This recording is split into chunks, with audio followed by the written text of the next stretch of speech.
scambio elettorale politico-mafioso, 49 arresti ai domiciliari, il sindaco di Rosarno. L'operazione della procura di Reggio ha interessato più regioni. La Cosca voleva un suo uomo in giunta. La regione preleva 2 pizze box di vaccini dall'ASP di Cosenza per dirottarli a Reggio. A rischio l'operazione richiamo per i vaccinati? Poco più di 1.500 tamponi analizzati, 256 nuovi casi positivi, scendono di una unità le terapie intensive ma si registra un più 22 relativo ai ricoveri, 4 le vittime nelle ultime 24 ore. Al pugliese Ciaccio di Catanzaro nasce il reparto medicina Covid dove saranno curati i positivi con altre patologie. Il primario: eviteremo i contagi in ospedale. Il sindaco di Cosenza Occhiuto parla del suo incontro con il Covid. È una brutta bestia, dobbiamo stare attenti. Nessuna lista presentata, l'uscente Franco Iacucci, unico candidato alla presidenza della provincia di Cosenza. Buonasera dalla redazione del TG10, la cronaca in primo piano, un'alleanza per arrivare allo scranno di sindaco, è il percorso che emerge dall'inchiesta Faust, coordinata dalla DIA di Reggio Calabria, che ha portato all'arresto del sindaco di Rosarno, Idà. Sentiamo. È un terremoto giudiziario quello che arriva dall'operazione dei Carabinieri di Reggio Calabria e dei reparti territoriali della Piana di Gioia Tauro, scattata questa mattina all'alba e che ha portato all'emissione di 49 ordinanze di custodia cautelare. Tra i provvedimenti spiccano quelli che hanno mandato agli arresti domiciliari il sindaco di Rosarno Giuseppe Idà e il consigliere Domenico Scriva, indicato come uomo di fiducia del clan pisano di Rosarno, particolarmente colpito dalla operazione odierna. Uno dei passaggi centrali dell'inchiesta, coordinata dalla Procura di Reggio Calabria, è l'asserito accordo preelettorale tra Idà, poi risultato appunto sindaco, e Francesco Pisano, leader della consorteria 'ndranghetistica. Idà, in cambio dell'appoggio elettorale, avrebbe dovuto nominare assessore ai lavori pubblici proprio Scriva. Questo anello dell'auspicato e progettato sistema pisano avrebbe favorito le mire espansionistiche del clan in campo edilizio. I carabinieri hanno intercettato dialoghi, ad esempio, tra Pisano e il padre del sindaco. Insomma, Francesco Pisano entra a gamba tesa nelle dinamiche elettorali ancor prima della campagna vera e propria. Riunioni su riunioni dunque, a cui partecipano Ciccio Arruzzolo, fratello di Giovanni, presidente del Consiglio regionale, citato nei dialoghi, nessuno dei due indagato, che servono per prevedere gli scenari futuri dopo le dimissioni di Elisabetta Tripodi, predecessora di Idà, dimessasi a seguito di una crisi politica della sua maggioranza. Ma non solo politica, per un clan gli affari sono tanti: narcotraffico, usura, estorsione e alleanze con altre consorterie. Nell'inchiesta compaiono i Longo di Polistena e i clan di Anoia, tutti insieme determinati a fare soldi e ad acquisire sempre più potere.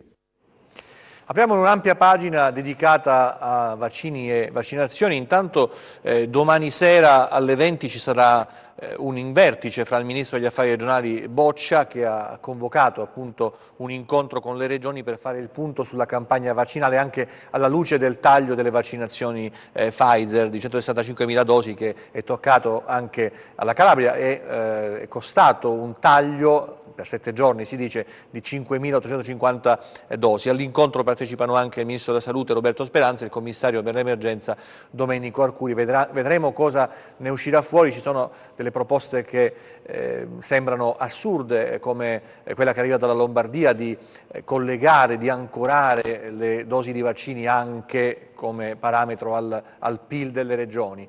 Sembra davvero difficile da accettare come idea.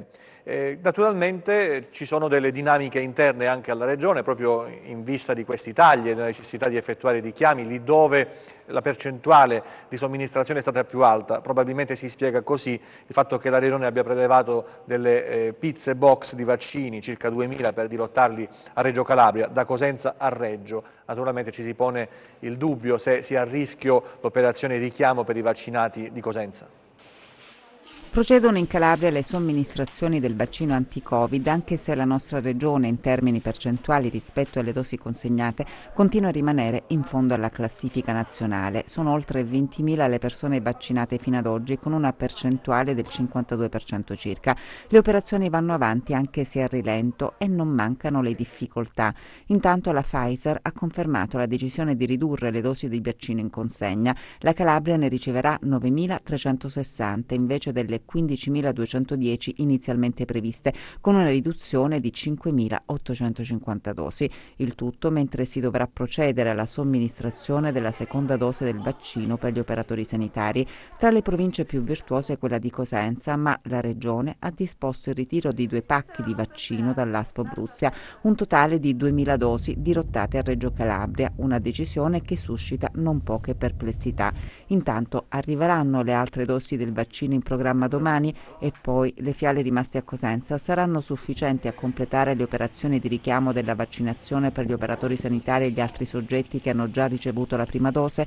Ci sarebbe poi un altro problema, già perché mancherebbero anche le siringhe. Intanto Gino Strada, in merito ai ritardi nelle vaccinazioni, ha detto che Emergency è pronta ad intervenire in caso di necessità, anche se con poche dosi di vaccino sarà difficile colmare il gap rispetto alle altre regioni. Vedremo cosa accadrà nelle prossime ore, se cioè la Calabria riceverà le fiale necessarie e soprattutto gli strumenti, ad iniziare dalle siringhe, indispensabili per procedere con le vaccinazioni. Ecco, siamo in prossimità della seconda fase, anche se è appena iniziata la somministrazione del richiamo per chi è stato vaccinato nel mese di dicembre, poi si proseguirà con chi invece è stato vaccinato dal 4 gennaio in poi. Per la seconda fase, che è riservata alle categorie deboli, agli anziani over 80, il responsabile del COT di Cosenza ci spiega come si procederà e soprattutto come si farà fronte alle quantità di dosi di vaccino riservate provincia per provincia. È giunta quasi al termine la prima fase di vaccinazione anti-Covid e da qui aumentano i dubbi e le domande su come, dove e soprattutto chi potrà accedere al secondo turno di somministrazione del vaccino. C'è un calendario di priorità, non tutti si possono chiamare per avere il vaccino, si devono rispettare le priorità che si sono date con le varie fasi, no? La prima fase è quella che finisce con gli ottogenari, cioè con le persone più anziane che dovranno essere chiamate. Abbiamo una organizzazione per fare questo sia a livello di centro vaccinale dove le persone autosufficienti potranno andare e sia invece a livello domiciliare dove si andrà con un centro mobile. Siamo in questa fase qui. Le persone invece che sono sotto i 60 anni, le forze dell'ordine, le scuole fanno parte della seconda fascia di prenotazione per la vaccinazione, quindi in questo momento non devono chiamare, altrimenti si congestionano le linee. E poi ci sarà la terza fase che è allargata a tutta la popolazione, quindi adesso chiamiamo noi praticamente. Al momento uno può, se non fa parte di questa fascia di popolazione, può parlare col suo medico che gli spiegherà come va la situazione. Quando ci sarà la seconda fase noi daremo poi l'input per cominciare a chiamare le altre persone a seconda della priorità che hanno. Le popolazioni prioritarie di prima fascia sono già state quasi completate, quindi si deve fare invece adesso riferimento per quanto riguarda gli altri, sia ai medici di base sia ai comuni. C'è tanta attesa per la seconda fase di vaccinazioni, anche se le ultime dichiarazioni per la consegna delle dosi del vaccino Pfizer non sono rassicuranti. Riusciranno tutti a fare il vaccino anti-Covid? Sono già cominciate i primi richiami, quindi ci dobbiamo assicurare che tutti quelli che hanno fatto la prima vaccinazione facciano la seconda. Ci hanno assicurato che le dosi saranno sufficienti, nonostante ci siano delle comunicazioni di Pfizer un po' contrastanti, però speriamo che ci hanno tutti assicurato che non avremo problemi ad approvvigionarci del vaccino per le seconde dosi. Per estendere la vaccinazione alla maggior parte dei soggetti nelle regioni bisognerà coinvolgere i medici di famiglia. Se ne parla da mesi, sono stati già contattati per stilare una sorta di organizzazione più capillare. Lo abbiamo chiesto a uno dei responsabili territoriali, il dottor Rosalbino Cerra. Operazione vaccini, il viceministro Sileri ha detto che in base alla disponibilità si procederà a inocularli agli anziani over 80 e pazienti fragili della popolazione, ma i medici di famiglia sono pronti? Io ho incontrato la settimana scorsa il commissario dottor Longo, ho incontrato anche il dottor Bevere che è il direttore generale del Dipartimento. A loro ho detto noi siamo disponibili a trovare un accordo per poter in sicurezza per i medici e per i pazienti poter procedere alle vaccinazioni. Quando ci saranno disponibili i vaccini che avranno le caratteristiche per poter essere gestiti dalla medicina generale. È difficile col Pfizer poterlo fare per via delle temperature, ma sicuramente l'apporto della medicina generale può dare una svolta. Chiaramente l'intervento della medicina generale non può essere un intervento isolato. Noi dobbiamo avere del personale di supporto. Io penso alla protezione civile, penso alla collaborazione che potranno dare i comuni. I sindaci dei piccoli comuni sono stati sempre vicini ai cittadini. C'è un aumento di casi di Covid nelle ultime settimane in Calabria, ma in attesa di raggiungere la cosiddetta immunità di gregge con i vaccini bisogna tenere alta l'attenzione. La sensazione che abbiamo noi è che la situazione in questo momento è stazionaria. Al di là dei numeri delle piccole variazioni che possono essere legate a una serie di fattori, in questo momento la situazione penso che sia stazionaria.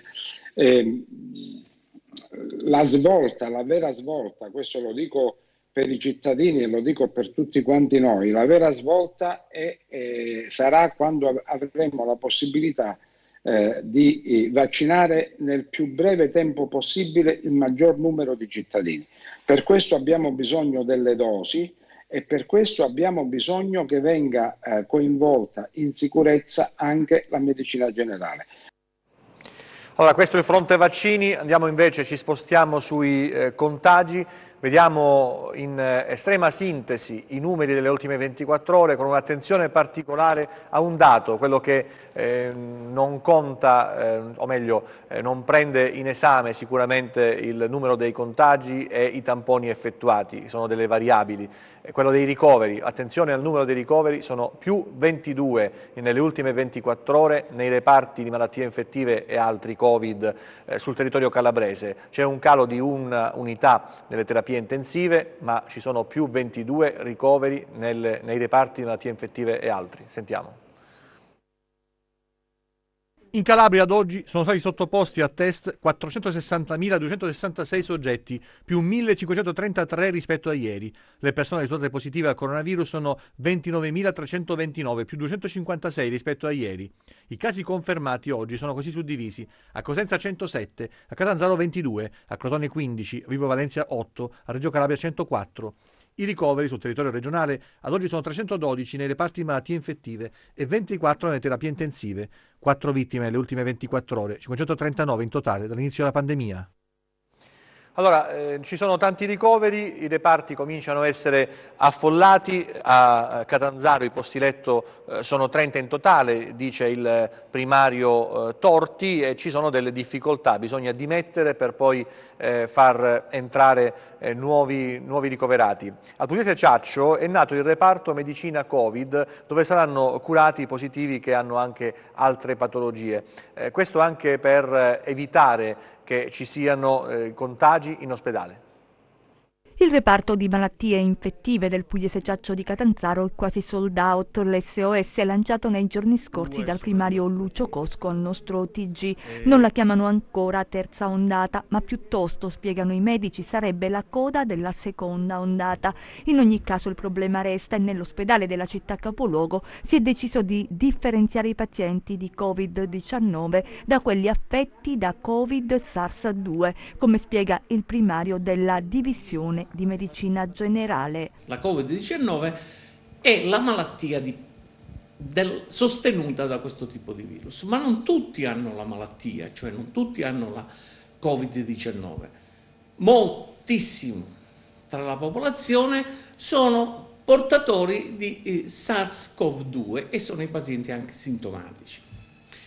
Ora, dov'è la sostanziale differenza? La sostanziale differenza è che nel momento in cui un paziente ha la SARS-CoV-2 può anche essere affetto da altre patologie e patologie anche importanti. Per cui la condizione principale non è quella di avere il virus SARS-CoV-2, ma di essere affetti da una patologia internistica, chirurgica, ginecologica, ostetrica importante, per la quale devono essere trattati. Evitare focolai nel presidio ospedaliero, questo l'intento del nuovo reparto denominato Medicina Covid. È possibile che ci siano dei pazienti che in chirurgia, pazienti chirurgici che devono essere operati o che sono in procinto di essere operati, che risultano positivi al tampone. E allora dove vanno a finire questi pazienti? Devono essere isolati in un punto dove è garantita la sicurezza, sia per loro sia per gli operatori sanitari. E quindi la funzione del reparto di medicina Covid-2 è anche quella di accogliere questo tipo di pazienti. Questo il piano dell'ospedale di Catanzaro. Fra i contagiati da SARS-CoV-2 a Cosenza c'è anche il sindaco, il primo cittadino Mario Occhiuto. Il nostro TG in esclusiva parla della sua esperienza, come sta vivendo questa sfida contro il virus, e raccomanda attenzione e prudenza. Ho fatto il tampone oggi, adesso sono in attesa dell'esito, diciamo, di questo tampone. Speriamo bene. Io mi sento bene, quindi tutto sommato vorrei riprendere adesso. Alla voce un po' roca il sindaco di Cosenza, Mario Occhiuto, che dallo scorso 8 gennaio ha ricevuto la notizia di positività al Covid-19.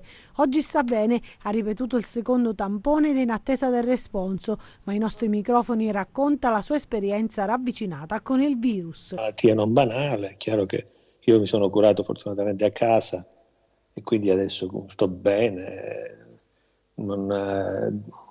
è giusto mantenere sempre tutte le precauzioni possibili, perché è chiaro che abbiamo visto che molte volte la malattia velocemente può anche evolversi in un quadro negativo, quindi è sempre bene, diciamo, prendere tutte le precauzioni possibili e poi curarsi in modo rapido, insomma, quando si capisce che ci sono i primi sintomi. Difficile stabilire come e quando è stato contagiato. Il primo cittadino raccomanda prudenza e si dice soddisfatto perché i suoi amici e collaboratori per fortuna sono rimasti immuni. Ho fatto una serie di ipotesi, ma alla fine fortunatamente tutti i miei collaboratori, il municipio, nessuno è stato contagiato, perché poi abbiamo mantenuto, insomma, le distanze interpersonali.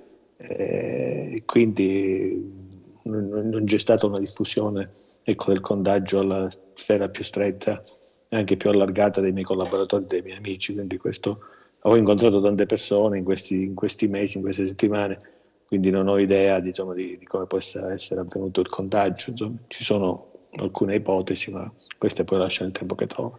Non vede l'ora di tornare a lavorare nel suo ufficio a Palazzo dei Bruzzi, anche se segue da casa l'evolversi degli impegni istituzionali. Sto seguendo comunque sempre da casa tutte le attività che riguardano le azioni comunali che abbiamo continuato a porre in essere, sia riguardo al contrasto all'epidemia, ma anche su tutte le altre attività, diciamo, di emergenza che ci sono. Quindi il lavoro comunque è stato in ogni caso portato avanti. Mi sono sentito spesso, insomma, con tutti quelli che collaborano con noi. Dopo questi mesi tutti quanti siamo provati un po', no, da questa esperienza che ha introdotto questa separazione anche, insomma, in questi rapporti personali, soprattutto in questa incapacità di programmare anche il futuro. Quindi c'è una sorta di problematica già diffusa a prescindere dalla malattia. Poi la malattia chiaramente ti dà un senso di vulnerabilità e quindi il contagio, ecco, da questo punto di vista somma tutta una serie di aspetti, no, psicologici che possono essere anche per alcuni versi, abbiamo visto in questi mesi, devastanti. Una guarigione al sindaco di Cosenza e a tutti quelli che hanno contratto il virus. A proposito di sindaci, 115 sindaci hanno sottoscritto un documento in vista delle elezioni regionali, dicendo il rinvio delle elezioni regionali dal 14 febbraio all'11 aprile dovrebbe consentire l'affermazione di un percorso responsabile per affrontare con lungimiranza e spirito positivo e costruttivo una scadenza elettorale impegnativa e decisiva per le prospettive della nostra regione. E poi dicono bisogna guardare ai problemi, non ai nomi. Il documento naturalmente è molto più esteso, l'ho sintetizzato. E a proposito di politica e di elezioni, è destinato ad essere rieletto come presidente della provincia di Cosenza Franco Iacucci, unico a presentare la candidatura alle prossime elezioni previste per il 7 febbraio. È scaduto oggi alle 12 il termine per la presentazione delle candidature alla presidenza della provincia di Cosenza e l'unica pervenuta è stata quella del presidente uscente Franco Iacucci, che ha raccolto 708 firme fra gli amministratori locali di tutto il territorio. Si aspettava di concorrere da solo? No, io questo non me l'aspettavo. Noi abbiamo lavorato chiaramente per mettere in campo la riconferma della mia candidatura, abbiamo lavorato molto e sono soddisfatto anche perché la mia candidatura è stata sottoscritta da 708 amministratori su 1800 e aggiungo anche che nella giornata di ieri e di stamattina sono arrivate anche altre firme che noi non abbiamo potuto utilizzare perché avevamo già presentato la candidatura. Quindi quasi 750 sono gli amministratori che hanno condiviso la mia candidatura. Un segnale forte per un cambio di rotta della politica arriva dallo Ionio Cosentino. In una lettera aperta ai sindaci di 19 comuni, Bocchigliero, Calopezzati, Caloveto, Campana e tanti altri, chiedono di ripartire dai territori per rilanciare la Calabria attraverso disponibilità al dialogo, coinvolgimento e partecipazione. Sposa questa idea? La sposo, la incoraggio e la provincia è al fianco delle istanze dei sindaci della Sibaritide sicuramente, ma di tutta la provincia di Cosenza. Anche sui provvedimenti del governo sul recovery la provincia sarà al fianco degli amministratori locali perché noi non siamo soddisfatti fino in fondo di come la Calabria è stata trattata nel piano del recovery fund. Quindi noi in questi 4 anni abbiamo lavorato tantissimo per essere al fianco degli amministratori e dei territori. Continueremo su questo impegno. Io ho incontrato i sindaci della Sibaritide in questi giorni, l'ho incontrati 2 volte, abbiamo parlato, abbiamo discusso, io comprendo fino in fondo e condivido le istanze di protagonismo che i sindaci mettono in campo e troveranno nella provincia una istituzione attenta e al loro fianco. Notizia collegata a quella data in apertura che riguarda appunto l'operazione Faust. In seguito all'esecuzione della misura cautelare degli arresti domiciliari nei confronti del sindaco Giuseppe Idà di Rosarno e del consigliere comunale Domenico Scriva, il prefetto di Reggio ha adottato un provvedimento dichiarativo della sussistenza di una causa di sospensione di diritto dalle rispettive cariche, è quanto scrive la prefettura in relazione all'operazione Faust della DDA di Reggio Calabria. E adesso siamo allo sport, vediamo tutti i movimenti di mercato che riguardano le squadre calabresi.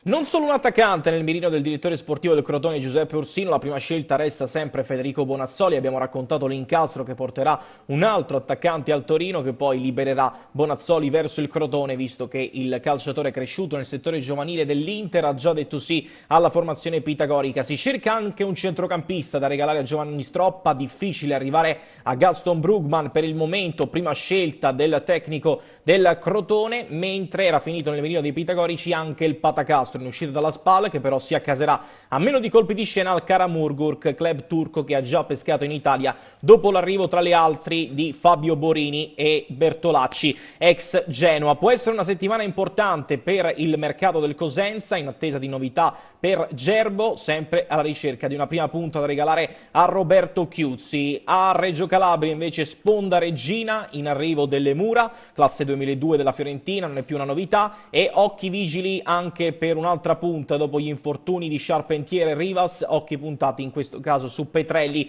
classe 2001, finito al Genoa dalla Juventus nell'operazione che ha portato poi Rovella a vestire la maglia della Juventus tra qualche stagione. Mercato importante anche per il Catanzaro, dopo l'arrivo di Scognamillo si cerca una punta, il forte interesse è per Cuppone, tutto questo in un mercato che si prepara ad entrare realmente nel vivo. E adesso l'economia con la nostra rubrica sulla borsa.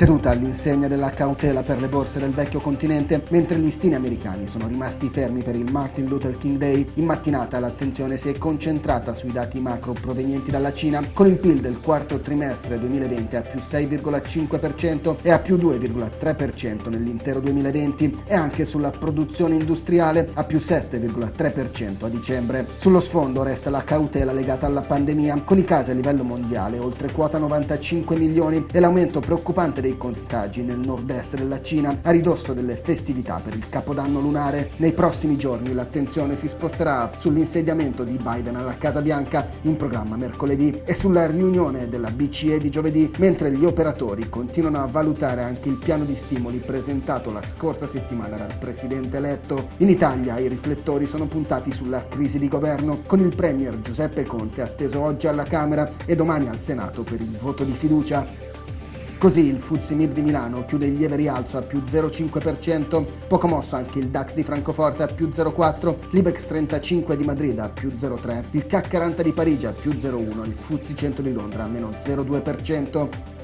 Sul Forex l'euro-dollaro viaggia poco mosso a 1,208 e il dollaro-yen a 103,7. Tra le materie prime sostanzialmente invariate le quotazioni del greggio, con il Brent a meno 0,1% a $55 e il VTI a meno 0,2% a $52,4. Sull'obbligazionario il BTP Bund rimane in area a 116 punti base, con il rendimento del decennale italiano allo 0,63%.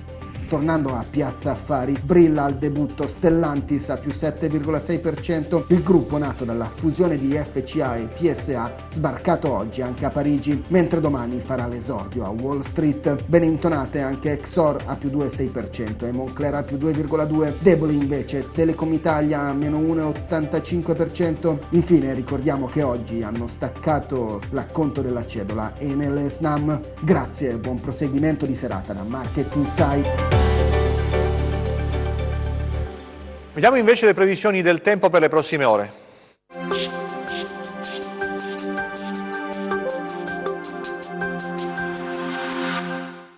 L'inizio della settimana sarà ancora caratterizzato inizialmente da tempo incerto. Sui versanti ionici l'instabilità insisterà fino a tarda mattinata di lunedì, ma dal pomeriggio inizierà un rapido miglioramento su tutta la regione, sempre in un contesto di clima freddo. L'estensione da ovest di un promontorio anticiclonico favorirà una fase stabile per diversi giorni e anche le temperature subiranno un graduale e progressivo aumento. Domani cielo generalmente sereno o poco nuvoloso, temperature in graduale aumento, seppur le minime risulteranno ancora piuttosto fredde. Passiamo a mari e venti. Domani mosso il Mar Tirreno con moto ondoso in diminuzione e venti di direzione occidentale, poco mosso il Mar Ionio con venti di direzione variabile. Per essere sempre aggiornati sull'evoluzione delle condizioni meteo vi rimando, oltre al nostro sito www.meteoincalabria.com, anche alla nostra pagina Facebook Meteo in Calabria. TG che finisce qui, ci vediamo nelle prossime edizioni, grazie per la vostra attenzione, arrivederci e ancora una buona serata.